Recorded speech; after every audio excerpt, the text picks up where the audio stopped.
இப்போ நான் உங்களுக்கு சொல்லும் போது நீங்கள் அப்படியே நினச்சி பாருங்க, இந்த பக்கம் ஒரு மலை இருக்கு, இந்த பக்கம் ஒரு மலை இருக்கு.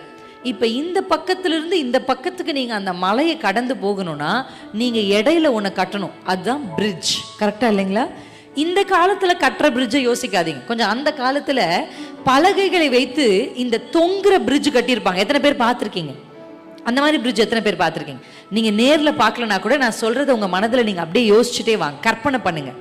இப்போது இந்த பக்கம் இருந்து அந்த பக்கம் போகிறதுக்கு நீங்கள் முதல்ல ஒரு பலகையை வைக்கிறீங்க, ரெண்டாவது பலகையை வைக்கிறீங்க, மூணாவது பலகையை வைக்கிறீங்க.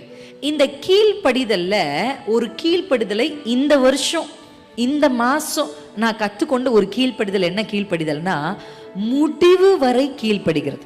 Perfect obedience. இங்கிலீஷ் தெரிஞ்சவங்க நோட் வச்சிருக்கிறவங்க இந்த வார்த்தை எழுதுங்க, தமிழ் தெரிஞ்சவங்க எழுதுங்க. முடிவு வரை கீழ்ப்படுகிறது. அல்லேலூயா. இப்போ